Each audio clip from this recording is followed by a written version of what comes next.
Hi there, everybody. Sophie Aldred here, aka Ace from Doctor Who, and you are listening to the Sirens of Audio podcast. We have been subscribed.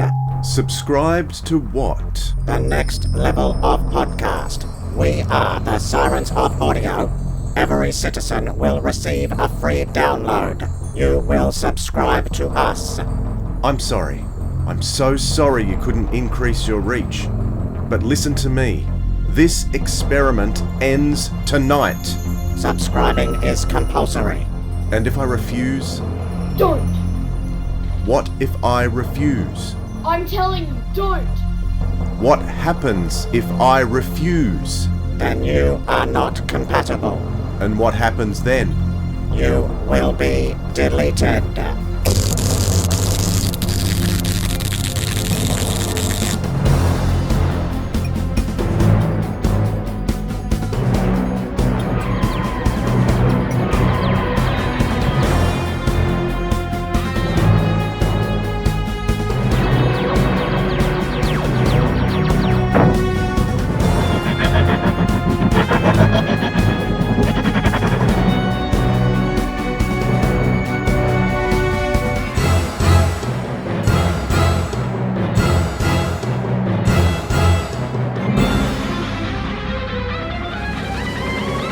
G'day audiophiles, this is the Sirens of Audio, the show that explores the universe of Doctor Who and other cult TV in the audio medium. My name's Dwayne.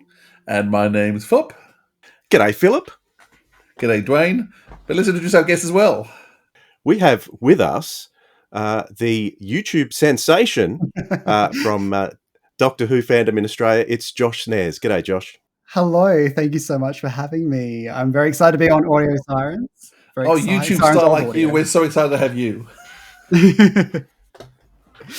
Yeah, thanks for coming on with us. We had the privilege of meeting you at our live events. I think we met you the first time at Sylvester McCoy, didn't we? Up in Yes. in Adelaide, because you saw Sylvester twice, didn't you? I did. Yeah, once I met you once, I had to meet you guys again. I just couldn't get enough of you guys, so I was back. Had nothing to do with the actor. No, who's Sylvester? I don't even know who that is. I wanted to see you guys. Come on. No, I'm very excited because Big Finish is something that people don't talk about too much on like the fandom side. So having like a podcast where you guys are very dedicated to it is something that really excites me. So I'm happy you guys have cornered that niche. And I think that's why you guys do so well. And also your brilliant personalities, of course. Oh, Josh, thank you. But can I just say, when we saw you post something, both of us saw you post some Big Finish CDs, but he listens to Big Finish. We're grabbing him. No, I'm a big Finish lover. Can you really say big Finish lover? But I am. You can. But yes. Yeah. It took me a long time to fully like immerse myself into Big Finish, but I'm definitely there now for sure. Well, I definitely want to get into your Doctor Who journey, which will include Big Finish, of course. Yeah. As it does for Philip and I too. But just on those live events and actually getting together with other creators like Crispy Pro and the 50% guys from Perth, that was one of the thrills for Philip and I with running the live events too, was getting to meet all you guys and other podcasters from other areas like the Doctor Who show and 42 to Doomsday. That was so thrilling to get together with all of you and meet face to face. What was it like for you? Exactly the same. Like getting to work with like Crispy and the 50% boys is like, it's so like creatively fulfilling. I think even what you guys record separately as well, you know, so there's that sense of like you're sitting in your room with a camera in front of you and there's that, you're missing that creative process. So getting to work with you guys and stuff like that, it's really exciting. And that's what, it's so great being together and, you know, having that shared interest and, you know, talking about stuff in person that you probably wouldn't talk about online. There's a different dynamic to it. And it's been amazing. And I'm so happy that I get to be a part of this incredible community online and offline too. Because it was so exciting when getting to get in Brisbane when I got to get all you guys in the room with Sylvester. Because I think it was 50% Boys reached out to me and said, would it be possible to have 5 minutes for Sylvester? And I was trying to work out. Well, actually, I must admit, at that stage, I hadn't heard their podcast. So I sort of looked them up and went, "Oh, okay, they're not creepy guys, well, not too creepy." And okay, I'll swing 5 minutes. And just to see the joy in all your faces to spend, and the fact that I just left you alone with him, like, I've got things to do. There you go, lock you in the room, off you go, bye. It was just great that you guys had a chance to actually meet face to face. And as I said, you were amazed by him. I was so bored with him by the end of the 3 weeks. Let me tell you. Terrible. Mind you, Sylvester's big and bad enough to look after himself, so we could leave him alone. You should see what he does. If you cause him any grief. Oh yeah. So that was a really good experience. And Aidan too, I've got to say, I loved his vlogs that he did of that event after. He's got a really good eye for editing. I think he's going to do good things. Oh, Aidan's a very, very strong creator. I love getting to work with him, and he does. He has an eye for it. He just does. It's a natural for him. All right. So with the Sirens of Audio, what we normally do is I throw a random question at Philip. But before I do that, we have to do one thing, Philip. Do you know what that is? Yeah, we've got to go down the rabbit hole. Oh, come on. Let's jump down the rabbit hole together. Here we go. Let's go.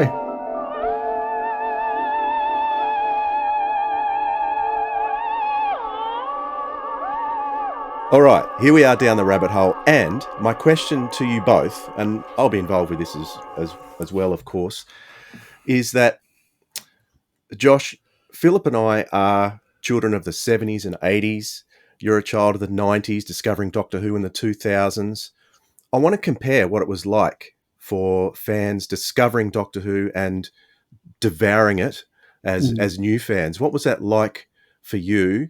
I'll give you a minute to think about it. But Philip, we've talked about it before. Give us a rundown on what it was like for fans like us in the 70s and 80s.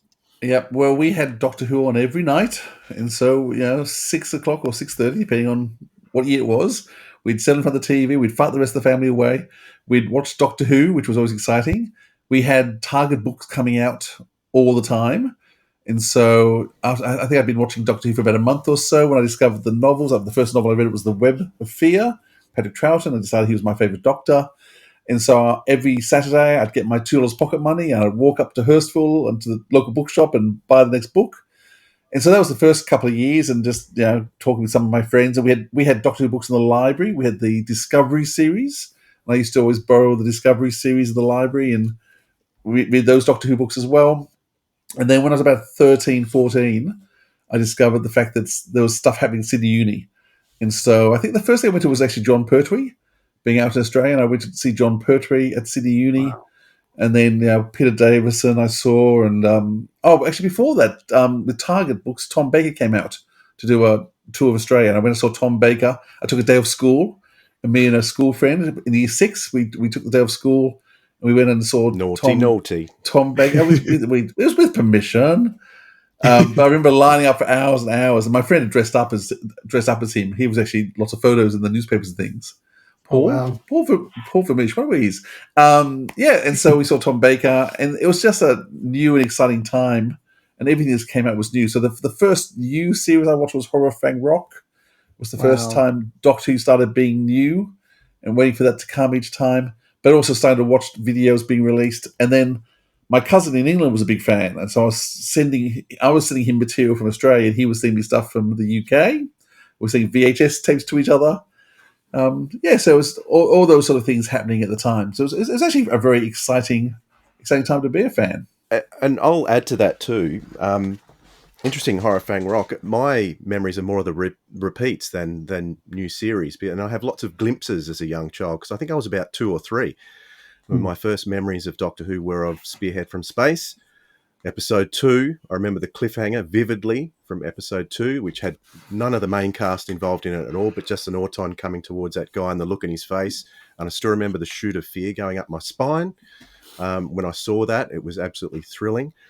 And I was in hospital at the time, so my dad would knock off work and he would come round and he'd hired me a TV while I was in hospital, and he would watch Doctor Who with me there. So I remember that vividly, and it was a close connection I had with my dad as a result of that. I think he regretted introducing me to Doctor Who eventually. But yeah, there were other glimpses like Mr. Sin in The Talons of Wang Chiang. Always stood out in my mind. That robot in the Sontaran experiment, I remember that too, more than the Sontaran, because the first Sontaran I remember was the Time Warrior. When I saw that for the first time, that cliffhanger to episode 1 where he removes the mask and the tongue comes out. I remember that very vividly.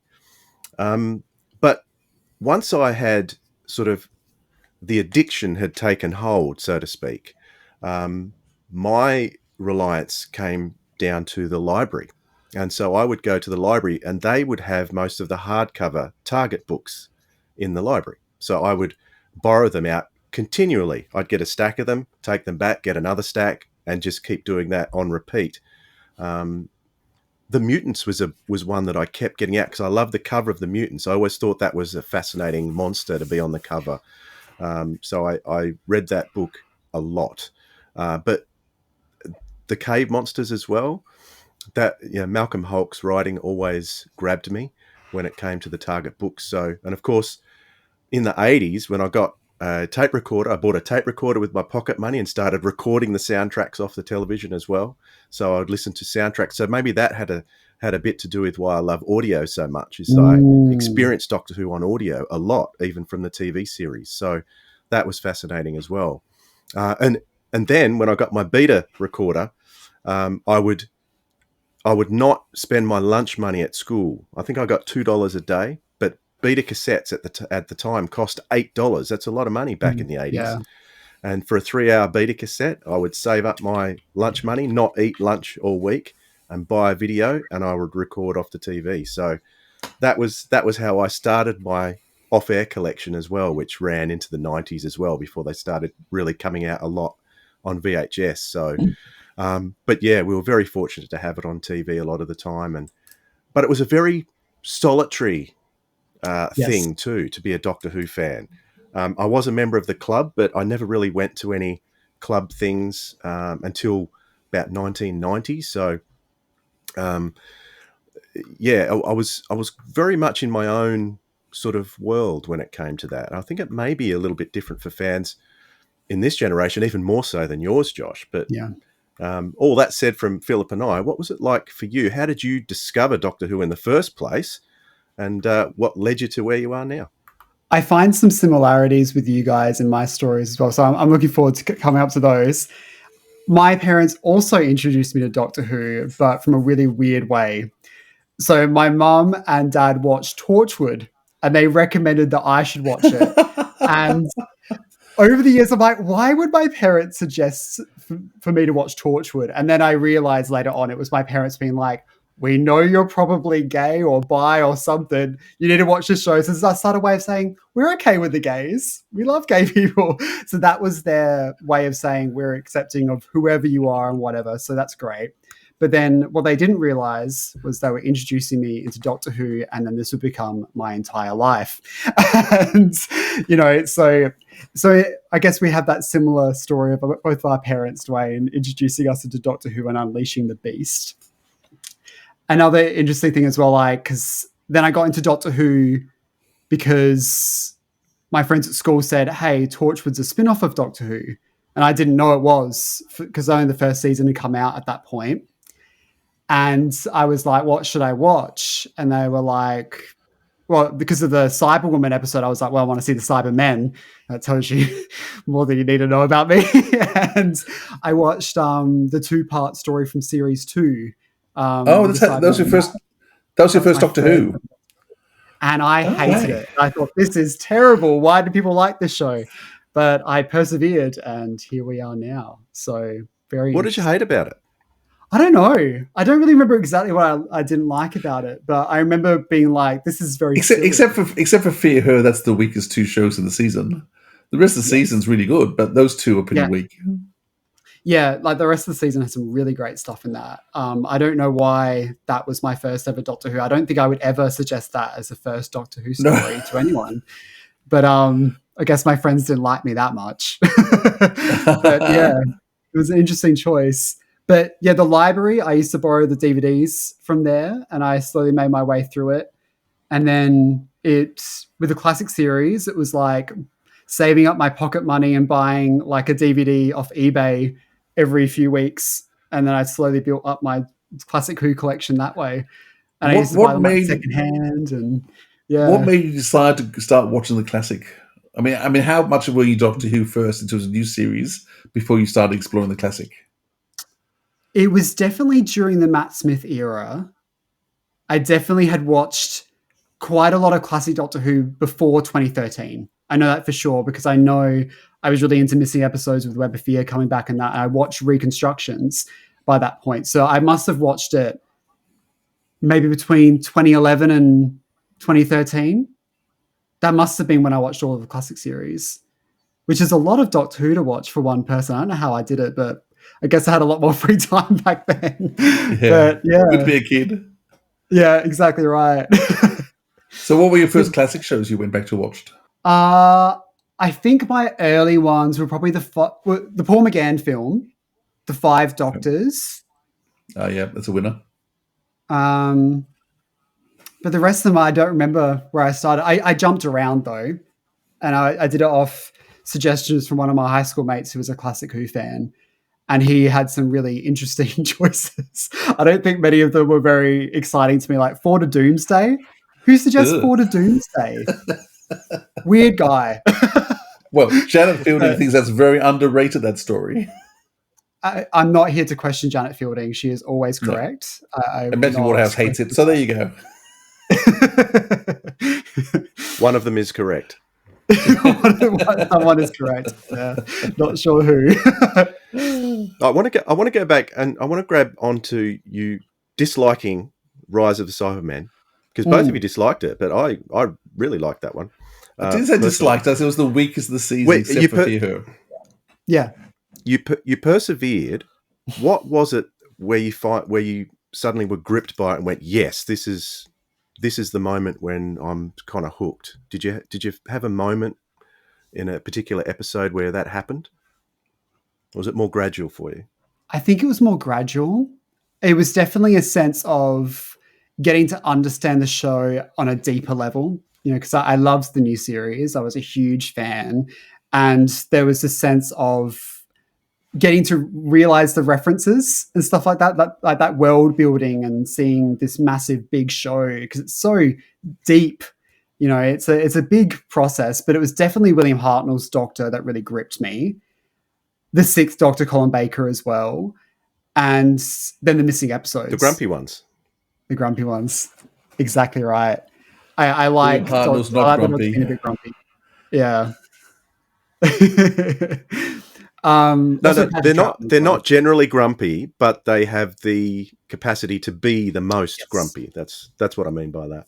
Yeah, for sure. No, that's really interesting. Do you think that potentially for Philip and I, who were hooked at a much younger age, there was a sort of a wow moment because we were younger and because you're a bit older? That's why was that gradual process? Could that be it? Maybe. I think there's a sense to that. I definitely know I was really into the Hartnell and the black and white era because I was really into black and white film at that age because I've always been pretentious. And but yes, there's something about, Doctor Who's also, I think as a creative, it's like trying to put together a science fiction show for $2.50. That part of it is also really exciting. So I think I loved all that stuff. So there's a lot of different elements. And I think it is because I was appreciating it for different reasons as I would if I was a child. I think I would have found it more scary if I was a kid, whereas I never got that with Doctor Who. I never found it scary, which is sad. I'm sad that I haven't got that behind the sofa moment that a lot of other Doctor Who fans got. Speaking of Hartnell, brings back a memory of mine too. When I was about 16 or 17, was when the Daleks was released on VHS. So it was the opportunity I had for the first time to see it. So I jumped on a train and I took a 2-hour train ride. I was living in Sydney at the time and I went to the ABC shop and it was a double VHS. Yeah. And I had it in my bag and I got back on the train, took the 2-hour train ride back home. And I took it out of the bag and I sat there on the train just looking at the cover, just thinking this piece of magic was in my hand. And then just going into my house and just slipping it in. And I was just transfixed for that 3 hours the whole time. It was an incredible experience watching the Daleks for the first time. That first cliffhanger on the Dead Planet. I think that was one of the most impactful cliffhangers in the history of Doctor Who. Oh, for sure. I still remember seeing that for the first time. It was amazing. Amazing. Yeah. Yeah, there is a magic to the length of a classic series story and, the modern day experience of sitting down and watching the entire story in one go. I got that with I watched all the Trial of a Time Lord in one day once when I first got it. I took out the entire day and just watched it, and it was just incredible. I have no idea how I did it, but I did. I just sat down. I remember vividly watching it and just sitting through the whole day. And the same thing as you, it was just like, wow, there's something special about this story. And I think the same with the Daleks. Daleks, obviously, it's one of the most iconic stories in Doctor Who's history. It's the reason why it's here, Actually, one thing I can't get enough of with Trial of a Time Lord at the moment is the special edition of Terror of the Vervoids, just the title sequence. I love it. Yeah, it's gorgeous, I love what they did with it. And the sound is fantastic just to listen to it just booming through your head. It's fantastic. Have you got to that yet, Philip? No, I haven't got it. I've got it, but I haven't got to it yet. I'm jumping with my Blu-rays. I'm jumping around everywhere at the moment and watching specials, and I'm it's so much to it. I'm having a ball, but it's taking forever to get through anything because there's just so much on them. Yeah. So, Josh, what led you to dive into the Big Finish pool? Big pool now. Ooh. Definitely Paul McGann. That was the big one. Because, back in my old Tumblr days, everyone was obsessed, was talking about Big Finish. They were talking about Dark Eyes and all of that. So I dabbled into that at first. But I think definitely Colin Baker's stuff, I wanted more of that because I really resonated with his Doctor. And everyone was saying how great he is on Big Finish. But, yeah, I'm not entirely sure what my early releases were. It feels like such a long time ago now. But I've always bought them on download on the app. So the thing just keeps going. So if I scroll all the way back, I think it was Companion Chronicles. I used to listen to a lot of those because you had the narration and that so you could slowly visualize it better. Whereas I found the full cast were there's a lot of people talking and they all have similar accents and I couldn't figure it out. But obviously nowadays it's different. Nowadays I can just listen to it and it's like nothing. But yeah, the attention span was difficult. Did you guys find that? Or have you always been good with audio? I've always had a love of audio, right from before I even was recording Doctor Who off on cassette. Because there used to be a comedy series called The Goon Show playing on the radio on Saturdays on the ABC, and I used to record that off the radio, and because my dad loved it. Yeah, he got me into that, and so I listened to a lot of that and a lot of other radio stuff. Hitchhiker's Guide to the Galaxy was also one, and back then there was a lot of 12-inch vinyl around as well. So shows like Fawlty Towers, those classic shows, they were all released on vinyl. So I would pick up the odd episode or two on vinyl, and have a lot of those. And you'd have the linking narration over the top by an actor or two. So I think on my Fawlty Towers it was Andrew Sachs doing his Manuel, doing descriptive narration over the top of the soundtrack. So I've always loved that. So even though my first Big Finish was Chimes of Midnight, so that was a thing, and that had such an impact on me. I just went, wow, what have I been missing all these years? Even though I'd only been going a couple of years by then. But I was hooked from that moment on. Josh, things were different when we were young. There's this thing called radio that people used to listen to. And people used to listen to the same thing. And on we used to every morning at 7:00 there was the news, and so the radio was always on for the news at 7:00 in our family in the morning. So 7 a.m. get up, getting ready for school, getting ready for work. The radio was on at 7 a.m. But from 6:45 to 7:00 there was a book read every morning. And so different people, so there was just a 15-minute reading of a book. And so I got used to just listening to this story being read for 15 minutes before the news started at 7. So from the time of being very young, I remember, the ABC book reading. And my father was into a lot of audio. And as I said, there's a lot of radio plays back then, which was common on the radio. The one that sticks to my mind was Hitchhiker's Guide to the Galaxy. So there's a number of seasons that came out of that. And I remember laughing and thinking that was fantastic. And things like the Goons, but I was more into Monty Python. And so as a kid, I grew up listening to a lot of audio because that's just what you kind of had to do, because there was only 4 television stations Yeah. and lots of radio stations. And if you're in the car, there was only AM radio in the car. And so you had to listen to whatever the AM stations were. So, I got a lot of stories that way. Yeah, because I feel like the first time I ever heard the term radio play was attached to Doctor Who and Torchwood. I'd never heard of it before, didn't know about the medium at all. Obviously, listened to radio, talk shows, stuff like that. That's like, that was part of my childhood, but it was never like telling a story over radio, especially like a full cast. Like podcasts and stuff like that were around when I was growing up. They were like in their infancy at that point. But to like this level of, especially the production value that Big Finish does, like that blew me away the first time I ever listened to a Big Finish. I couldn't believe it. And because you think of it like an audiobook reading where it's just like one person reading with some sound effects and some light music maybe, but it's a full-fledged production. It's incredible what they do. So yeah, it was very different. And the UK, of course, have an even bigger tradition of radio plays and radio stories, and an entire channel devoted to radio plays, which I'm not sure Australia ever had that. If we did, I never listened to that. No, Australia just doesn't do it. We're not switched onto that kind of thing here, unless you're sort of switched onto it by someone in your family who might have done it years ago. But Josh, can I ask about Fandom in Adelaide? So, I was doing a lot of, I started going to events and things in Sydney. Were you seeing fans? Were you involved with a fan club or fan groups at all?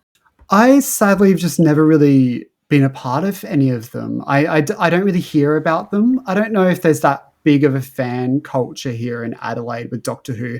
I know there's the Dalek Builders, and I met Aaron J. Klimas. He's like the only like Doctor Who fan like I met at a convention, and we really got along. And when he moved to Canberra, it was really sad because we were really good mates.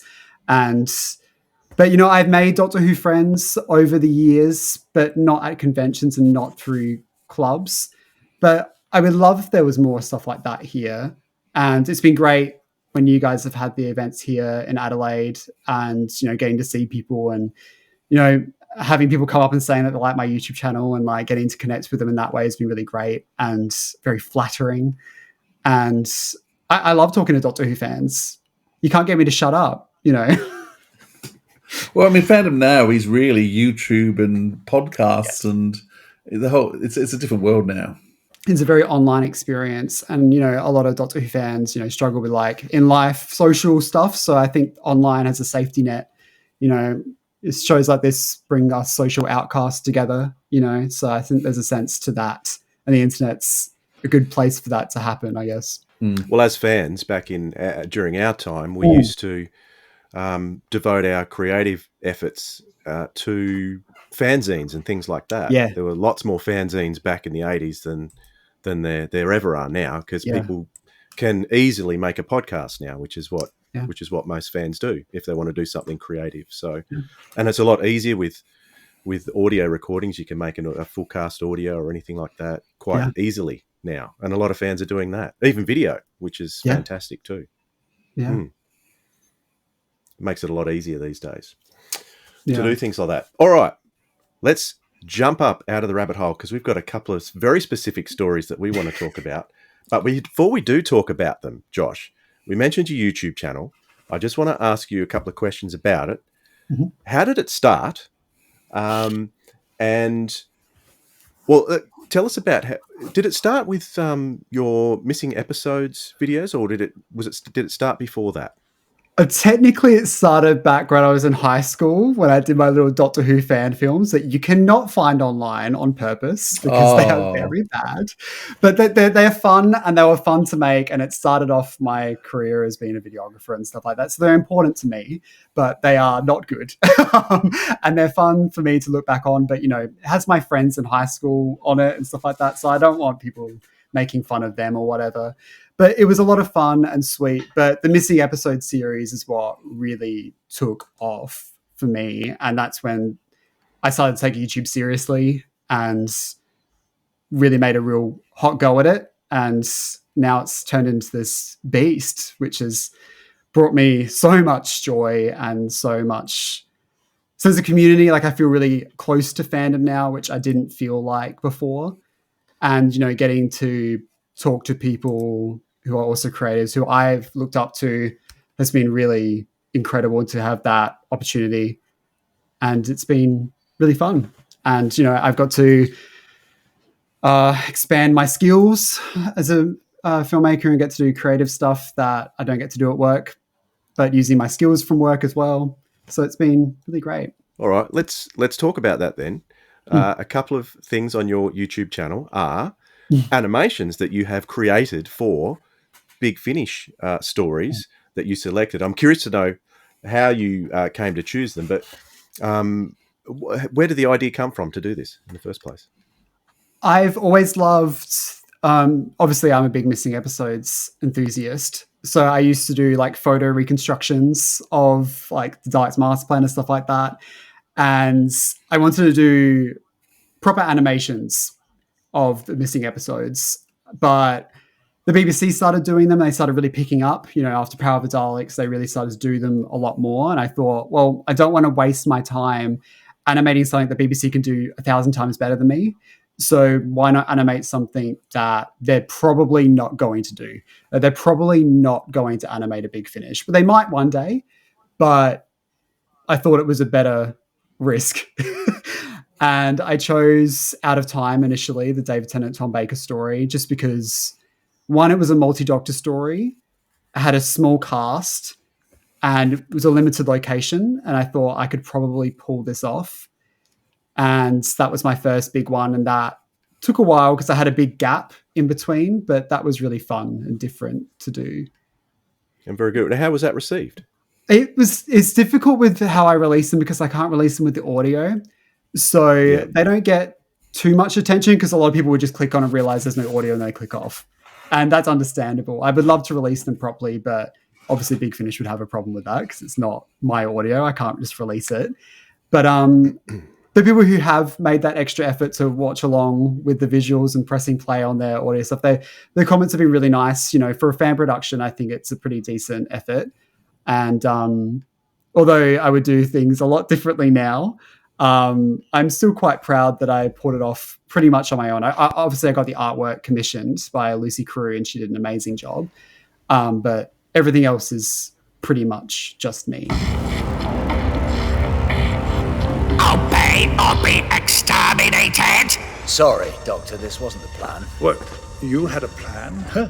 You fooled me. Oh, I must be a crushing disappointment. Well, if rescue skills are any measure, I'm starting to worry about my future. I wasn't entirely sure you had one. You thought I was dead? Oh, ye of little faith. Approach the Supreme! Shiny red and gold, what do you prefer? Supreme Dalek or Dalek Supreme? Restrain the Doctor! I've already been very restrained. Restrained? You? Never. Connect this one beside the other. I obey. Move! All right, watch the suckers. Do not damage him. The two doctors' brains are required to steer the cathedral. Is not a sentence I expected to hear today. Look, there is no need to force me. I will do it. Willingly. That's why I came. He can't steer this place on his own. You need an extra battery. I'll even hook myself up, look. Is this wise? Giving the Daleks what they want? Your turn to trust me. And no, I'm not trying to be a hero. This is our only chance to save everyone. Well, it sounds fairly heroic to me. Well, I'm game. I did sync the audio with that myself when it came out and watched it, and I was very impressed. Oh, thank you. So, yes, I was very happy to see that when it first came out. But there were a couple of others that you've done too. Yes. Oh, well, a few others that you've done, but we're going to talk about two specifically. Yeah. We're going to talk first about in a bit more detail. We'll review the story as well, and that's a very early Big Finish, the first Dalek story that Big Finish produced, and that's the Genocide Machine by Mike Tucker. So, to get us into that, let me read a blurb, and then I'll throw in a trailer. The library on Car Sharat is one of the wonders of the universe.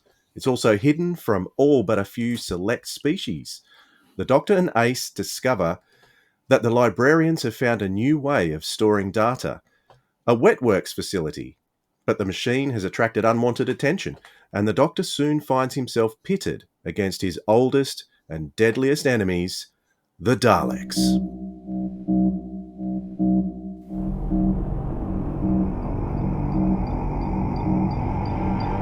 Units prepare for battle conditions.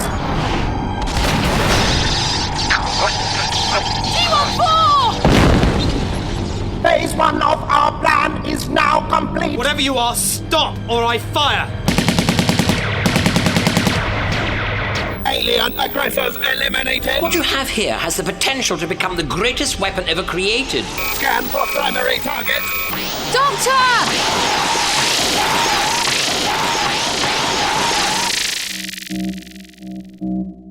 The Genocide Machine, the Facts and the Trivia. Written by Mike Tucker.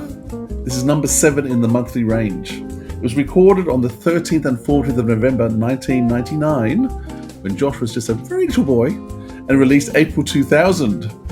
Sylvester McCoy is the Doctor, Sophie Aldred as Ace, Louise Faulkner as Bev Tarrant, Bruce Montague as the Chief Librarian, Engen, Nicholas Briggs, for the very first time, doing the voice of the Daleks. He's also cataloguer Prink, but we'll talk about him later. Daniel Gabriel plays Rappel and the voices, and Alistair Locke is also Daleks.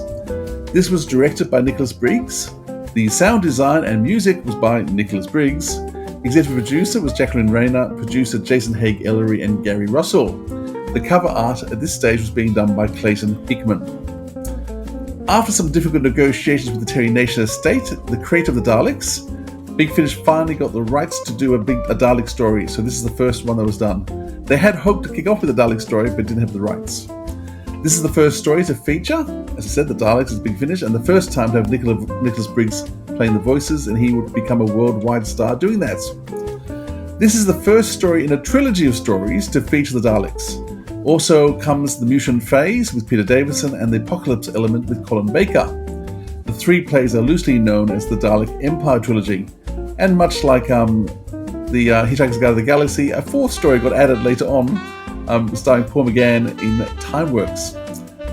The character Bev Tarrant would return in the next Mike Tucker script, Dust Breeding, which has the best cliffhanger ever at the end of episode 1, and then become a major character in the audios and books of Bernie Summerfield. So there's so much more Bev Tarrant to come in other ranges.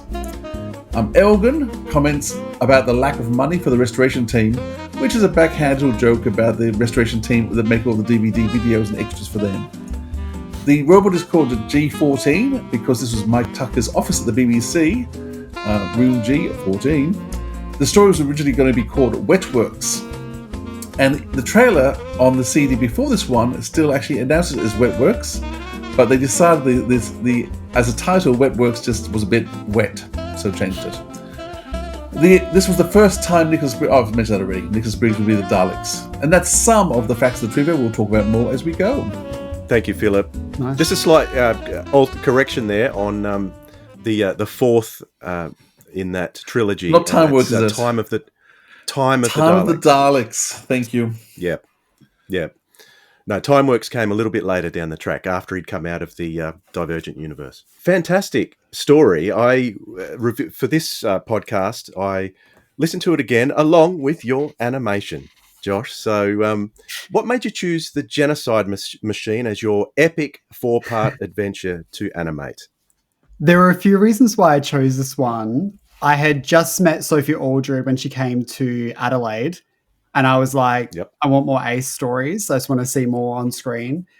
For some reason, I was like, let's animate the Daleks again. I have no idea why I wanted to do that because it's a nightmare. And the other thing was the challenge, like how quickly could I animate a 4-part story? So with this one, I decided to approach it a lot more cheaper. It was more cheaper character artwork that I did myself, background art, which was 2-dimensional instead of building 3D sets, and doing limited Dalek animation. So it was about condensing time. And I think I did the full 4 parts in like 4 months. Something crazy like that. It was really quick. It was just a challenge rather than anything else. And somehow I did it. Can I ask what software you're using? Is it Beyond you're using? What software is that? I use Adobe Character Animator. So it's based on like webcam movements. So all like the facial movements, that's all like tracking my face. And then it's all just like dragging and stuff like that. And yeah, and just Photoshop. Yeah. Because I did notice that when you flip direction. Yeah. The question marks are opposite and things like that. So, but that doesn't detract for me. It's just part of the charm of it, I think. I could have it works easily really well. fixed that. However difficult the Daleks are to do, they look sensational, can I say? Oh, and there are lots of varied Daleks in this story. You've got the Emperor Dalek, you've got the Special Weapons Dalek, and the Supreme Dalek, which Dalek. that's the one on the cover, isn't it? The from the Planet of the Daleks, and then you've got your normal Daleks as well. So, really. Can I say there was a few? I mean, can I say I watched it all too, and I thought the animation was surprisingly fantastic. I was dreading looking at it, thinking, "Oh, it could be really bad." Because Dwayne will know I'm not a big animation fan. Well, I'm not a bigger fan of most of the animations being done on the missing episodes, and so I was a bit concerned. But it was really good, and some of the scenes, in particular, the wetworks machinery you had, the water inside the wetworks and the bubbling was just spectacular. The waterfall looks spectacular. So there's a few bits and pieces, and then the Seventh Doctor control room, when we actually went inside that, and the TARDIS console, it just looked amazing. So there was some really impressive stuff happening, and some of the action scenes, falling off the waterfall, and other bits and pieces, I was really enjoying. And also, you just have an eye of a director in terms of some of the establishing shots. So just the first time, before you saw the Seventh Doctor and Ace in the library, most people would just gone to them in the library, but you actually did a shot outside the TARDIS, into the control room, into the library, so that you established so well where we were, and that's just it was just beautifully done, and I was very, very impressed by just the eye that you had. Oh, thank you. That's really sweet. I think that's the big thing about the photo reconstructions that I don't like, is that you do lose a sense of space. So that was like the first thing I learned when doing animations. Like, you need to tell the audience exactly where you are so they can figure it out. And then after that, you can do pretty much everything in close-ups. Once people know where they are, they know they can understand a scene. So thank you. I'm happy that translated. Those establishing shots all around the place really worked really well so you were comfortable with where you were, what was happening. And I was very impressed by that eye that you had for that. Oh, thank you.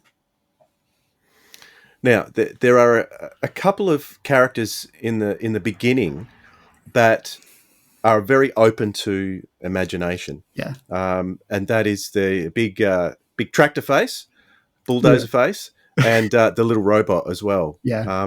So what inspired you to how do you come up with that? Like, how hard do you have to think to come up with those designs? For this one, like, I use a bit of stock character artwork for that, and I just manipulated it for this one. So with these ones, I had like a rough idea of what I wanted in mind anyway, and then I just happened to find something that was similar, and then I adjusted it. So Genocide Machine is probably the one animation I'm actually really unhappy with. This is the one I don't like. I like my other ones more. But yeah, because I can see the shortcuts that I'm making, but like, I guess the audience probably don't see them as much as I do. But yeah. You got a great story. I don't know if I answered your question or not there. What about your other characters, like Elgin and all those people? Were they just designs that you just developed, or did you base them on anyone in particular? I tried to base them roughly on the actors when it came to their faces and that, but I wanted to exaggerate in that so they didn't all look very similar, because they could look all very similar because they're using the same head basically and the same eyes. So it was just about adding glasses and stuff like that and trying to do silly things like that to try and make it look different. But yeah, it was a while ago now. Can I just say that the character of Prink, for me, was so much better in the animation, because back when the Genocide Machine came out, I never used headphones. I would always listen either with a stereo in the house with other noises going around, or I'd be in the car with other noises going on around me. So there are a lot of things that you miss. Yes. And those Prink moments all the way throughout the whole story are very easy to miss. But the animation made them, they punctuated them. Yeah. And I'd forgotten it was Nick Briggs playing it. And so you had the credits at the end with Nick, and it just made me laugh for the rest of the story, because I could just hear Nick the rest of the way through there. And I do think he's ever going to get to say something. I do think Prig is a joke that runs a bit thin. I think it's used a bit too often, a bit too much in terms of a character that doesn't speak at all, but is there. I do remember I do remember listening to it that I am amused by the first episode and maybe the next half episode, but then it just becomes just too much of a trope all the way through. So it is nice when he talks at the very end just before he dies, but it really sort of don't start talking about. So it was weird seeing him in the images because he's sort of floating around. He's never really present. I was kind of wondering whether you'd actually just shoot around him, so we never saw him either. I should have done that. That's funny. Yeah, just his imaginary friend. What is we just hand to him in the corner of the room. Just start to turn to him, and just as you get onto his face, you just cut. You cut to something else, or the back of him walking out the door. I should have talked to you before animating this. That's way better. Yeah, I should have done that. That's great. No, anyway, I thought it was hilarious. And you mentioned in the facts and trivia, Philip, that the mention of the restoration team. I actually got a bit more out of that dialogue. I picked up on that before I read the facts myself. But I thought that he may have been having a comment on collectors because Elgin was very, precious about his books. He didn't want anyone coming in, see. Was he also making a comment about film collectors who didn't want to let go of their Doctor Who episodes and release them to fans out there? That's what I thought with some couple of the lines that Elgin was saying in relation to the restoration team. Yeah, well, maybe. I mean, that might be reading back into it because this is before the great find of Doctor Who episodes, which have been kept hidden. So I suspect that this is probably you're reading back into it now. Nowadays, that would be, I think, right because of stuff that fans are keeping and hogging and not handing back in. But I think back people then have always been hogging things for years, haven't they? Even before the big one. Oh, do you think so? Is it? I don't know. It's hard to know what's out there and who has what and how long they've had it for. What year did this come out? This was 2000. Okay, so before The Line came back. It's 25 years and 1 month since it was released. Wow. Oh, time flies. So it's like the time between Unearthly Child and Remembrance of the Daleks. Oh, don't do that. That's crazy. It's unreal, isn't it? Oh, wow. Time flies. Ooh. So I just want to make a special mention too of the special weapons Dalek because you get all the sound effects in that in the audio as well, but your visuals were fantastic. I love the special weapons Dalek. It's such a great design. What made it so difficult? Trying to figure out what sounds were what. Like I had to go back to Remembrance of the Daleks. I'm like, is it moving or is it turning or because there's a lot of like drone. I'm like, what is it doing? Trying to match the sounds to the movement is always tough.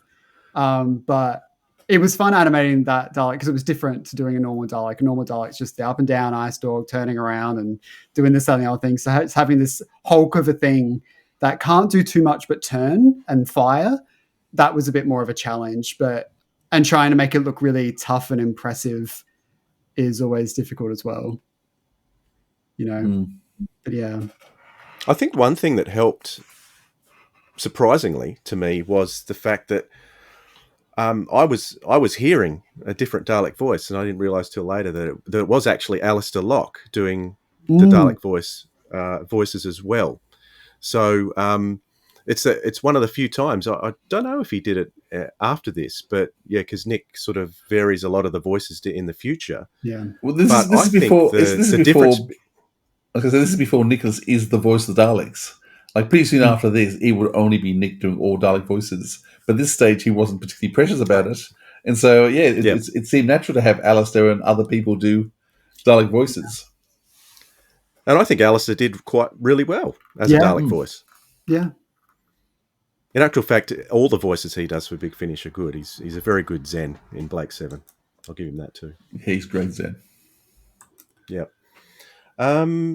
Now, one other thing that I mentioned, that I noticed about this was the character of Tarrant, who of course is one of Terry Nation's favourite names. She was quite sweary throughout the story. which is something I don't think Big Finish would get away with these days. A lot more strict. So there was quite a lot of leeway given back then, and I think that was possible because Mike Tucker was a Virgin New Adventures writer, so they were getting the Doctor and Ace from the New Adventures into this story. Now I'm looking at the cover now, Josh, and another question I had while I was looking at your animation popped up, and it's the colour of the Doctor's jacket on the cover is the brown jacket. You've gone with the cream jacket in the animation. What was your decision to do that? Is it just your preference? Once the animation kind of came out, I got comments like that, and I'm like, I can't believe I put the wrong coat color on. That's because, of course, it should have been the dark brown, because when it's set after Survival, like just after potentially. So yes, I made a big mistake, and I'm sorry. This is my apology. I would like to apologize to all Doctor Who fans. I am a bad Doctor Who fan, and please accept my humble apology. Yep. Yeah, you must repay all the money back that you've made from it. Yeah, $0. Very good. Now, was there anything else you wanted to mention, Philip, about the story? Well, I was going to say, Alistair Locke does do the Dalek voices throughout the Dalek Empire trilogy. And so, it's not just Nicholas Briggs. I'd forgotten. So there you go. He does all three. In the first three, he does. He's not doing the voices by Time of the Daleks, but I don't think he's doing this. There's no sound design by that stage either. So that's a bit of a trivia for you. I just wanted to point out Sophie Eldred's, I think, performance in terms of she gets to play two characters, and just does a really strong job. Bev Tarrant, as I said, becomes a very popular character, and I don't think have you listened to much Benny, Dwayne, or not? Benny series? Say again. Benny. So have you listened to much of the Benny series? Yeah, I've listened to the early ones in particular, yeah. Yeah. So, I mean, Bev becomes a major character, embroidered in love triangles and things. She's in a lot of the books. So she really does take on a life of her own. And of course, it comes back for Dust Breeding. So I think Louise Faulkner does an amazing job. And I noticed she's coming back in some stuff about to be released. Not as Bev Tarrant, but just the actress is coming back. So it's nice seeing she still works for Big Finish after coming up to 30 years, for goodness sake. It's getting ridiculous. Yeah. Wow.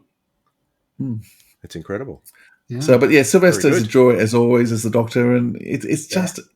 I remember first listening to this because I was into Big Finish from the very first release, because I bought the Signs of Time, and so I do remember buying this in 2000. I remember I had a little Walkman. A Sanyo Walkman that I used to put the CD in and the headphones on. And I remember listening to this on the train from the city back home again to Hurstville. So I bought it from, it wasn't Galaxy Bookshop, there was another Doctor Who shop, which doesn't exist anymore.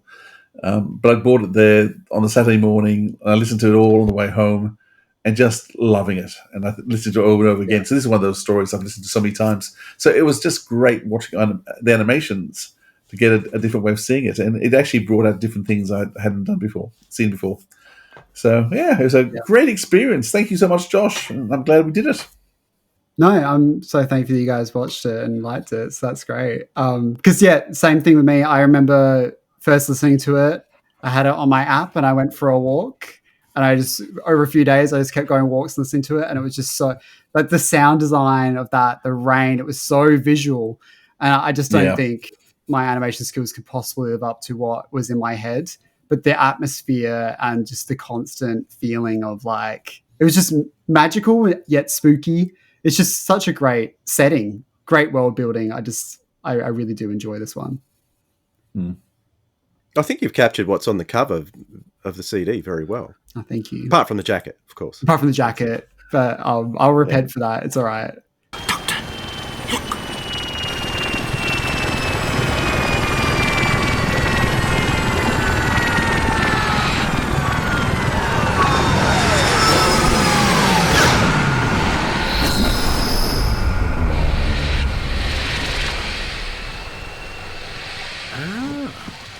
Supreme. We should feel honoured, Elgin. He's come to do his own dirty work. Doctor, you are surrounded. Surrender to the Daleks and you will not be harmed. Maybe we should do as he says. He doesn't even know we're here, Algan. Sensors have detected your biorhythms. We know you are in this area. Oh. Observe. Oh my word. They've got your young friend, and Tarrant, and Prink. Oh, this is a disaster. Prink will talk. He'll tell them everything. You have 5 rounds to surrender, or we will exterminate your companions. What are we going to do? Quiet, Algan. I'm thinking. 4 rounds. Doctor, they'll be killed. Don't do it, Doctor! Get away! They could be bluffing. They could be duplicates. 3 rounds. And again, what do they need the real ace for anymore? Doctor! 2 rounds. Given the circumstances, I don't think that we've got any choice, Mr. Algan. Can we trust them? We can trust them to kill those 3 if we stay here. 1 round. Good afternoon, Daleks. How lovely to see you again. Do not move. You will remain still. You are now a prisoner of the Daleks. Yes, it rather looks that way.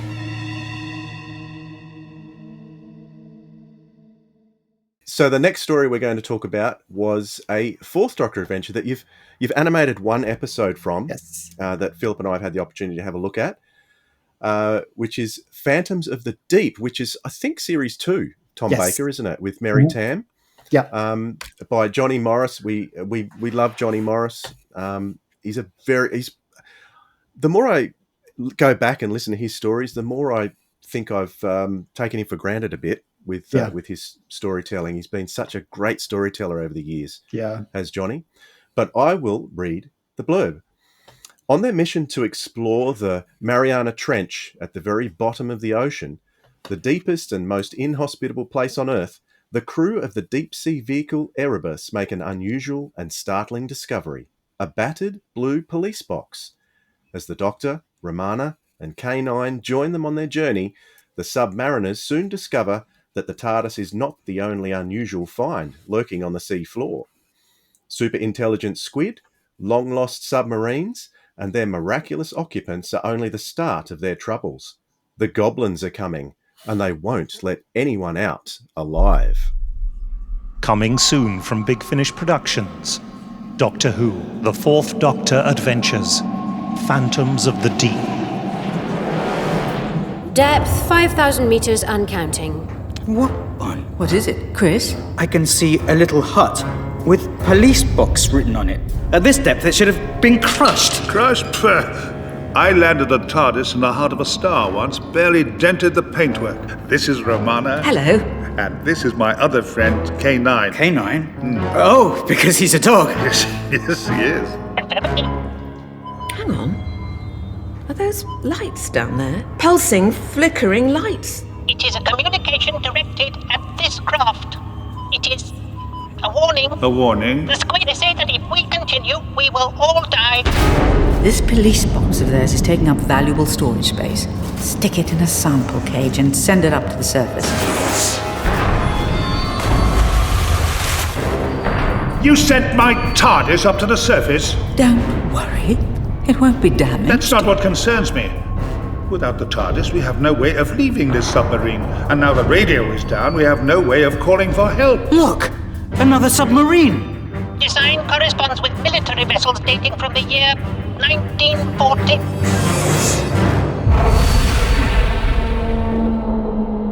Subscribers get more at bigfinish.com.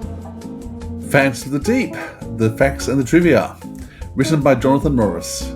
This is story 2.5 in the 4th Doctor Adventure range. Recorded on the 2nd of November 2011, released in May 2013. The Doctor was played by Tom Baker, Mary Tam playing Romana, John Leeson as K9. Also starring Alison Krieg as Dr. Patricia Sawyer, John Albacini as Chris Fleming, William Lee as Jake Hodges, and Charlie Norfolk as Terry McCulloch. This was directed by Ken Bentley, sound design and music by Jamie Robertson, script editor was John Dorney, the producer David Richardson, executive producers Jason Haig Ellery and Nicholas Briggs, and the cover art by Alex Mullinson. Alison Krieger is known by many as the Borg Queen from the Star Trek film First Contact. These stories were recorded concurrently with the first season of Tom Baker stories that were starring Louise Jameson, as well as they weren't sure how long they'd have Tom Baker for, and so being worried they'd only get a few shows in, they recorded this back to back with the first season. Mary Tam wasn't able to attend any of the recording sessions as she was dying of cancer at the time and recorded all her stories at home. She passed away a couple of weeks after the final recording of the final episode. Jonathan Morrison was asked to write the story due to his speed and reliability. The Doctor claims to have saved Julius Caesar from drowning in the River Tiber. The DSV Erebus is made from the same material as the Great Space Elevator, and that was the companion chronicle released at the same time, starring Deborah Watling as Victoria. It's a bit of promoting Sideways, another range of Doctor Who there. Jonathan Morrison wrote this story as the first one to be set on a submarine, or so he thought. There's actually a Big Finish story set on a submarine, and in fact the very first one, The Sirens of Time, has an episode set on a submarine, but also The Cold War, starring Matt Smith, was released a month before this was released. And so although he tried to make it the first story set on a submarine, he missed out by a month. And the story is set after the Key to Time series with Dr. Romana fleeing the Black Guardian before Romana regenerates into Lala Ward's Romana. And that is the facts of trivia. Very good. Thank you, Philip. What was that last fact about, did you say a month before turning into Romana? Is that what you said? Oh, no, I said I said the month before was when this was released a month after Cold War appeared on TV. So Jonathan Morrison wanted to write this as a submarine story because there'd never been a submarine story on television. But this is set between after the Armageddon Factor. So this whole season is set in that period before Romana regenerates into Romana 2. Gotcha. Yeah, that was a question I had. I wasn't sure whether it was just this story because they mentioned it and I'd forgotten whether it was during the Key to Time and this one was just after or what. But anyway, this is a whole season between, what is it, 15 and 16, is it? I can't remember. Yes. No, 16 and 17. 16 17. Season 17. Yeah. 17. They wrote a whole new season for Tom Bacon and Mary Tam. Yeah, throughout the season they mentioned about the Black Guardian and that, but it doesn't really come up too much. It's just about avoiding him, and Romana thinks the Doctor's being too casual about it. Same old stuff. It's the same conversation they'll have later on with the next Romana. But Mary Tam is just sensational. I mean, and to think she was dying, she knew she was dying, and to actually give the fans these, I think, such a gift, 6 or 8. I forget how many in this season. I think it might be 8 actually. I've got a feeling it might be 8 too. I think they were doing 8 single CDs a season. And there are 8 sensational stories. I mean, there's the Antimatter is just the funniest story ever. Oh, yeah. You've got this, the whole season is superb. And Mary Tam, she's dragging herself out of bed, knowing she's only got a couple of weeks to live. And to actually do this for the fans, you just sort of think, what an amazing woman to be prepared to do this. Knowing she's on literally on her deathbed, my heart goes out, and well, actually it was a bad year for Doctor Who fans because we lost Mary Tam, Elizabeth Sladen, and Caroline John. All within a few months of each other. Nicholas Courtney was there as well. Wow, what a year! It was pretty sad. But that said, yes, it was a great story. But my burning question, Josh, is why choose this one to animate? I've always loved this story. I love this season. This is my favorite, Big Finish season ever. This is the one I've re-listened to heaps of times. With Big Finish, I usually listen to it once, or I might listen twice. But with this, I've listened to it a lot. There is something about. Also, actually, this is really important. Key to Time was my first proper full classic season that I watched in one go. Well, not in one go, but, I watched that in order. So Romana 1 is very much my first classic series companion. So I have a real connection to this trio of Romana, the Doctor, and K9. So I really wanted to...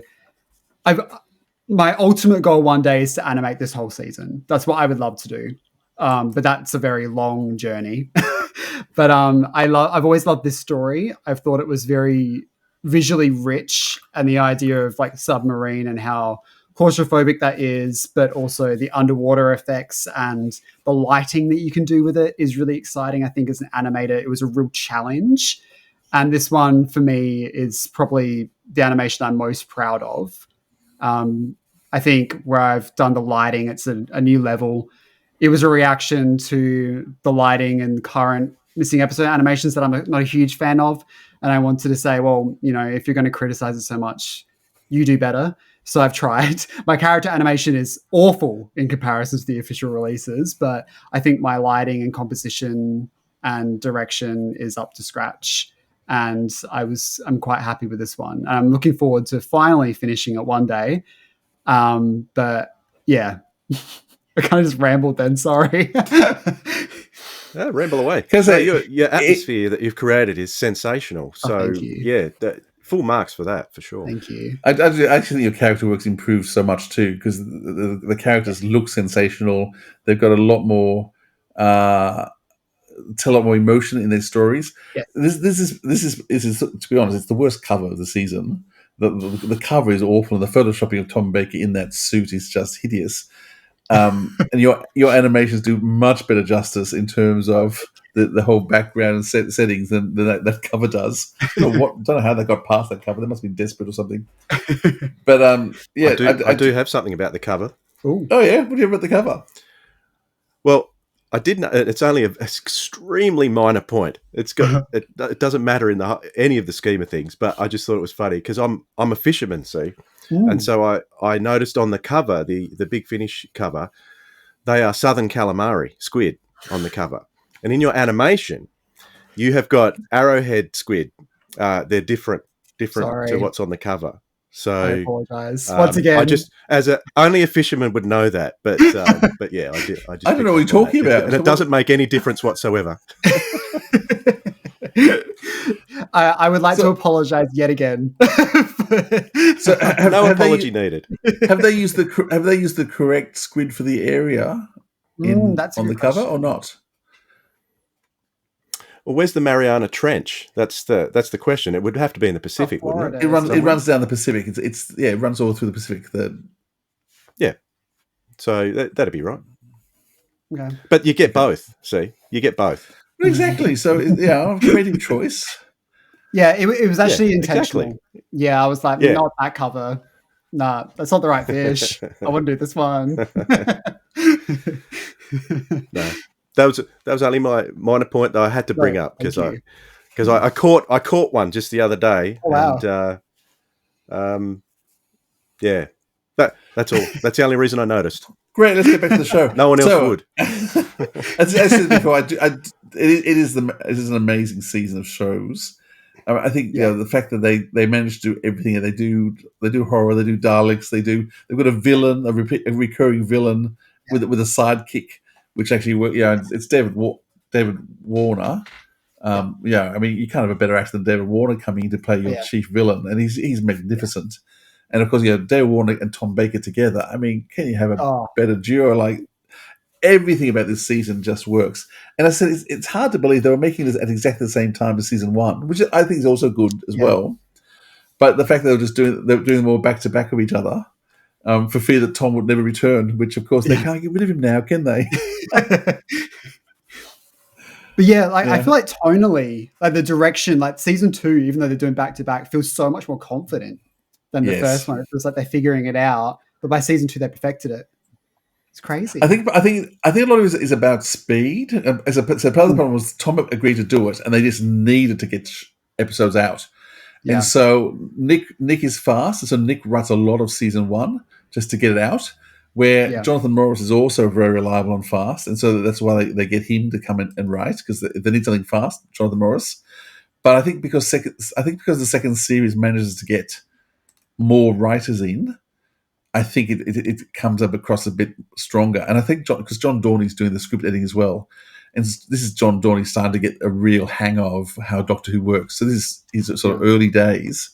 Yeah. But I think with John Dorney being able to do the script editing of these episodes, Nick's looking after season 1, John's looking after season 2, few more writers, I think it just manages to come across a lot more confidently. And they just seem to find writers that just loved Mary Tam's character because they write so well for her.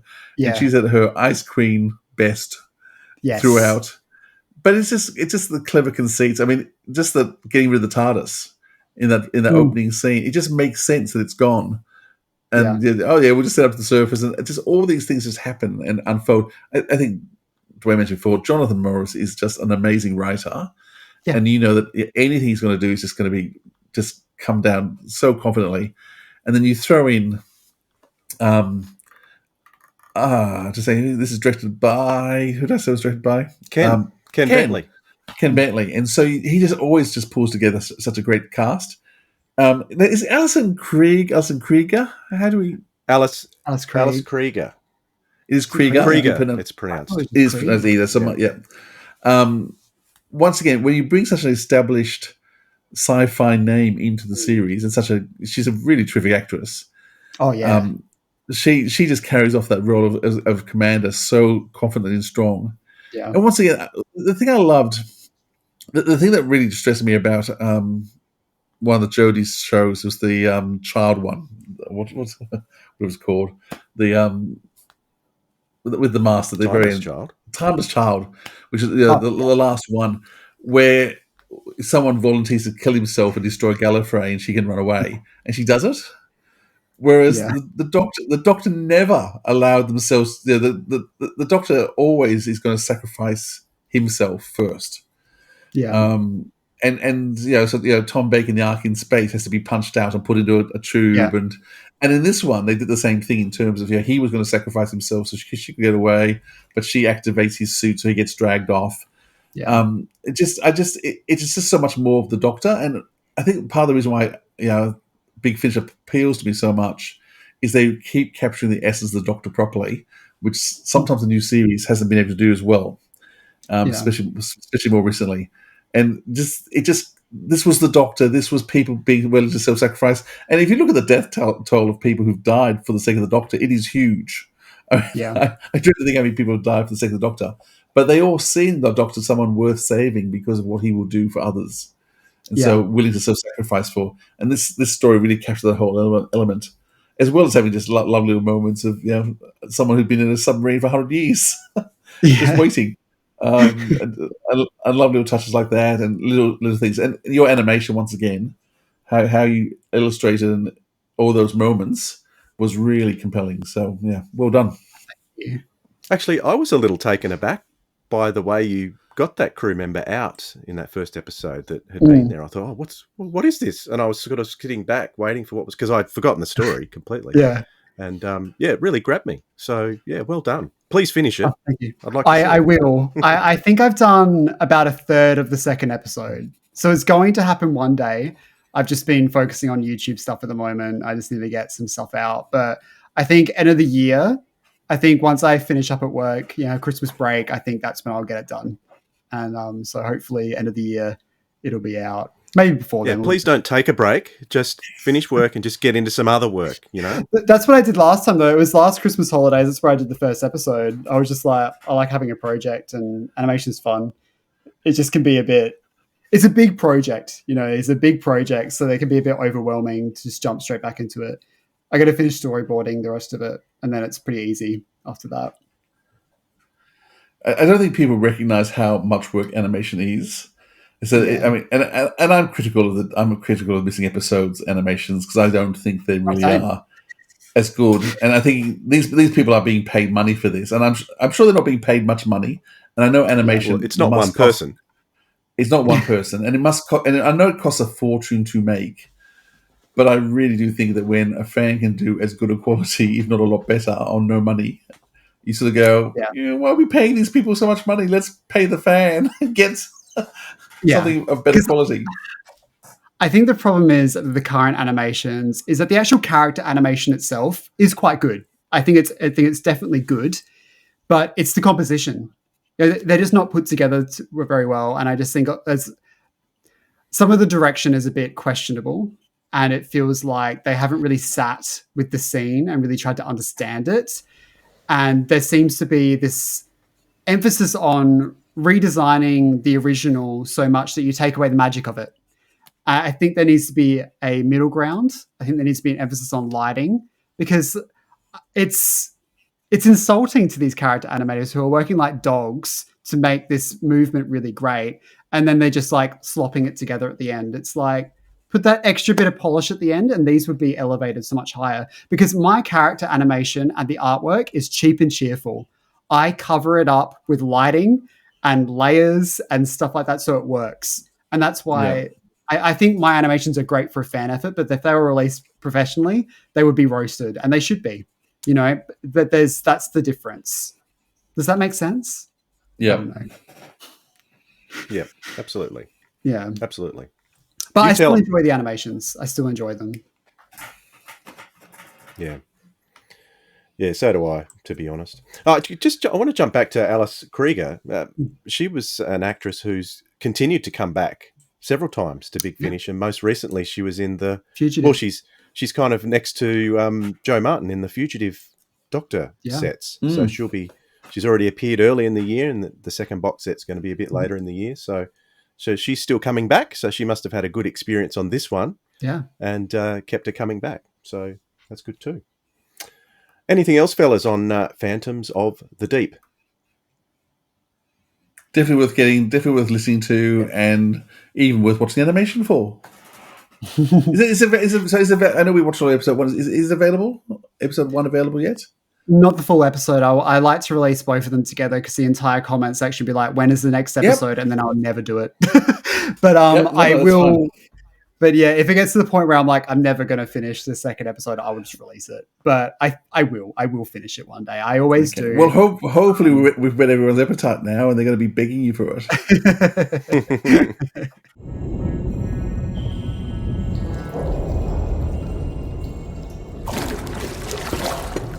No trace of toxic gas. Oxygen 20%. Fit to breathe.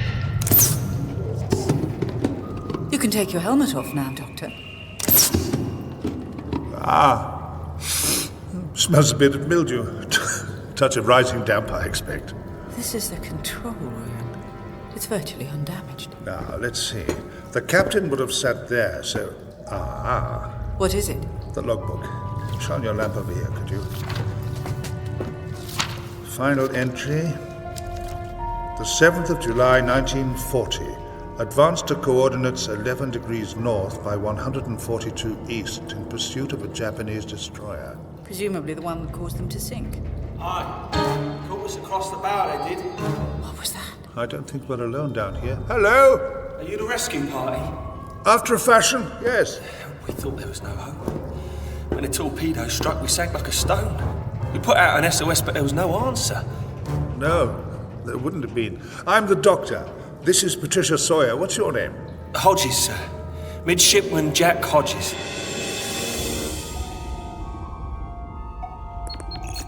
And sealing docking bay. Chris, how are you feeling now? I'm relieved to be back on board. My head is killing me.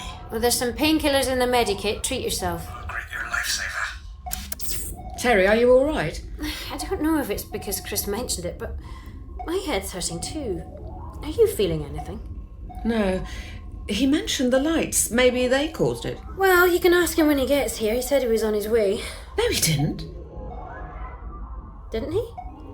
I felt sure I heard him say those exact words. All right, on that note, fellas, let's head over to our recommendations, and something we may have been watching or listening to that we want to recommend. And I'll just check who goes first. I've got a list here. Whose turn is it? Oh, it's Philip's turn. My, what a surprise. A few bits and pieces. Let me... I've been watching Severance. So a friend recommended Severance to me, and boy, it's fantastic. And I have no idea what's going on, but getting caught into it. Have you heard about Severance, Drain? No, so where is it? It's about where do you see it? So it's on net. It's on Apple TV. You're right, it's Apple Plus. Yeah. So it's set in an American town where half the town work for this secret company, and they get a chip put in their brain so that when they go to work, they forget everything about their home life, and they can't remember anything about that, and they just their work selves, and they talk about their outies, but they know nothing about their outie. And then when they leave the work again, they go in a special lift, which restores their memories for the outside world, but they can't remember anything about the inside world of work. And so you've got all these characters. It is fantastic. And so you've got so you just don't know what the company's doing, and why is it so secretive, and why does everyone have and what's going on with their brains, and it's just intrigue, and and you've got these characters basically playing two kind of different characters, because inside the workplace they've got no idea of their memories, they don't know their child, they know nothing. Sometimes if they're well behaved, they get told some special things about their outie, about what their person's like on the outside, and what things they like to do, and that's their reward time with the counselor. It is just. Have you watched this, Josh? It's incredible. It's one of my favorite shows of recent years. It's so brilliant. You have to see it. You have to see it. Like, you can't even describe why it's so brilliant. You just need to experience it. It's one of those shows that it asks so many questions and it gives you answers, but then there's like 20,000 more questions after that, and it's just an incredible ride. Yeah, I loved it. I want to recommend Josh Snares' YouTube channel. He does a take on every Doctor Who story. So I've so far watched the first Doctor, the second Doctor, and he ranks them all. I don't fully agree with all his rankings, but what I do appreciate is he ranks them, and he tells you, he probably chats for 1 or 2 minutes about each story, about why he's given it the ranking he has and what he feels about it. He does actually say his opinion. He does, this story's not for me, rather than saying it's crap. Sometimes they are, but anyhow, he's always about not for me. But I really have appreciated the fact that, I guess what I really love is someone as young as Josh, the little baby boy, who's a new fan, but he loves the classic. He loves. He kind of is compared to us. He loves. But he loves the classic series as much as we love the classic series. Yeah. And a lot of new fans love new Doctor Who, which is great, and they dip in and out of the classic series a bit. Crispy Pro, when I first spoke to him, hated the classic series. He's actually starting to watch it and working out it's actually good. What a surprise, Crispy. Connor. Anyhow, I've just been just listen to Josh talk about all these every Doctor Who show, and the fact he actually understands and knows it deeply and as passionately as I do as an old fart. I'm really appreciating. So that's my other recommendation. Go to his channel and watch his reviews of every classic story. And if you haven't watched them, go and watch them. Oh, Philip, thank you so much. That's so sweet. Josh? I'm going to talk about Big Finish. I just listened to Time in Office for the first time, and that was so good. That first episode is like hilarious. I was like laughing on the way to, because I was listening to it whilst I was driving in the car, and I was cackling. People in the cars next to me were like, what is wrong with this person, laughing to themselves? But it was just really good. And Janet Fielding and Peter Davison together are just incredible. And it's nice to have, the Doctor seeing Leela again on Gallifrey during this time period. It's just all 4 parts are just brilliant. I really, really enjoyed it. And I like seeing that anthology type of thing in a 4-parter. It's great. It's really good. If you haven't listened to it, you've got to. It's excellent stuff. And I was going to say Severance as well, so you beat me to it. Then you can listen. Oh yeah, Severance great. Then you can listen to our episode that we did on Time. Because we did an episode on that, didn't we, Dwayne, long, long ago? Oh, that was one of our very early ones. We probably sound like complete, more amateur than we are now. But anyway. I'm not sure we can sound less amateur than we do now, Dwayne, but that's positive. Dwayne, what about you? What are you listening to or watching? Well, I've got two things. Of course you do. We all have. I want to do a show and tell. We're talking about what sort of inspired us to get into audio before. And I had a friend. Do you remember that when you used to get little books that you could follow along with the record, Philip? And you put the record on, and then a little sound would play, and you'd turn the page. There was one that I would go around to a friend's place, and I would beg him to put on. And I was transfixed by the sound design in it, the sound of the. Well, I'll show you what it is. It's actually this. It's a little golden book and record of David and Goliath, the Bible story. And it's in really good nick. And I can't believe how good condition it's in. It's got the record in there too. And so I've had it playing on my record player today, taking me right back. Just the sound of the actor playing Goliath in there has always stuck in my memory. As I said, the sound when you turn the page, it was incredible. And I would beg this friend of mine to play this, and I would just stare at the record as it spun around. And so it brought back a lot of good memories for me. So I've got my record player out, and I've got to rip that to a USB so I can listen to it more easily than having to dig my record player out. Is it 45 or 33? That's one thing. What speed do you... 45? You play at 33. 33. It's a 45 side. Yeah, 33, because it's got some narration on the page, some story on the page, and then there's a little song on there as well. And yeah, it's really cool, really cool. But I had a few of those. I think I had a 12-inch version of Pinocchio and had a few other things as well when I was a kid. So those kind of things really got me interested in audio. Mm-hmm. So just a little bit of trivia for you. Another TV show that I just finished watching today. Oh my goodness, it's been out for a while, and it was season 6 of a show. So the show's been around for a while, but it's Unforgotten. I don't know if you've ever seen Unforgotten. The Western? It's a show. No, it's a police procedural show. It's like a cold case type show. Yes, that stars Sanjeev Bakar and originally starred Nicola Walker, but she only was in the first 4 seasons. So season 6, I've just finished watching. The connection Sanjeev Bhaskar has to Doctor Who is on television. He was in. Do you know which episode he was in on television? What was he in? He was in Death in Heaven. Oh, so. Was he if you watch Death in Heaven, the creepy guy who served with Missy, who was dead? Was that him? The young one? No, that's not him. I can't even remember him from Death in Heaven. But anyway, that's what TARDIS Wiki said he was in, so I've got to believe it. But I know he plays Barusa in the Sanjeev Bakar. Sanjeev. I can't remember his face from Death in Heaven, but he must be in it. He was also in the Unbound story, he's playing like a Barusa. unit person. He's on the plane. Oh, is he? Unit. There's a picture of right. the Brigadier painting right behind him on Google. I just Googled it. Okay. Interesting. Cool. So he stars in Unforgotten. He was also playing Barusa in Doctor Who Unbound, the set that came out with Colin Baker.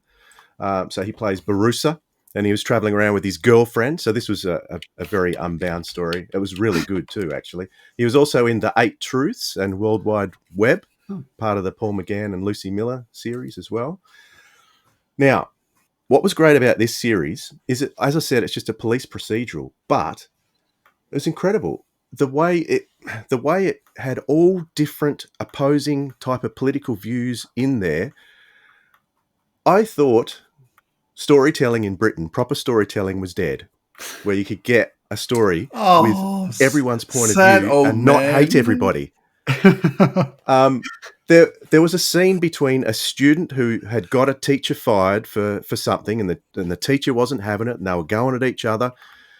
The teacher turned around and they actually found common ground, and they spoke, and the student said, "Yeah, I'm sorry too," and these are the reasons I feel this way, and the teacher's saying, "These are the reasons I feel that way," and they both looked at each other, they understood each other, and they went their separate ways with more understanding.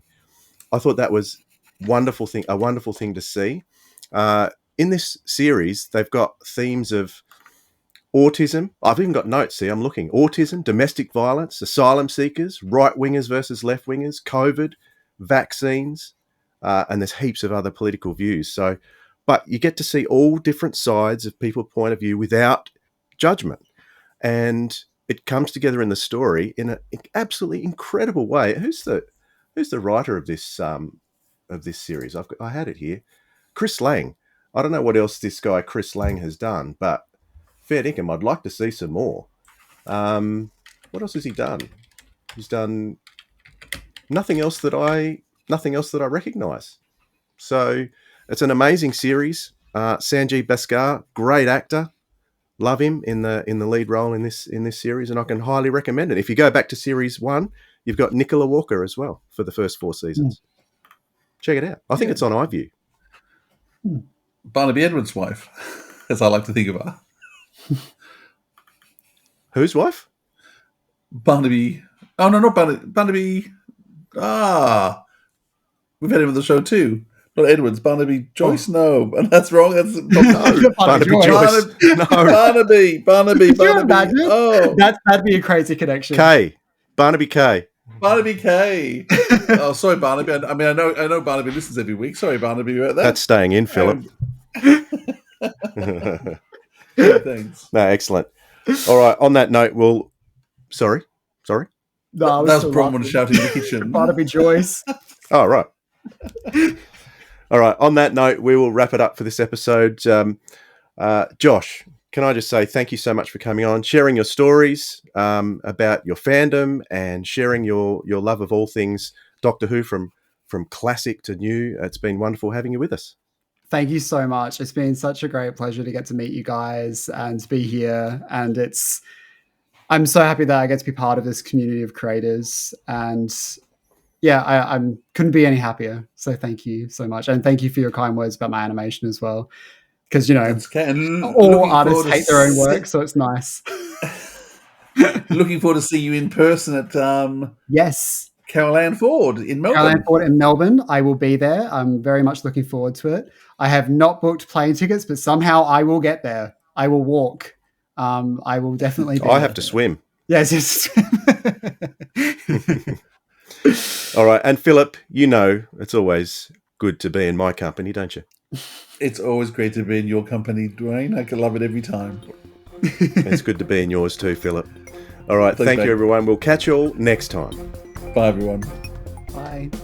This has been the Sirens of Audio, Animating Big Finish, with our guest Josh Snares and your hosts Philip Edney and Dwayne Bunny. Theme music by Joe Kramer. Catch up with all the latest info, including news on our live events, at sirensofaudio.com. Got some feedback?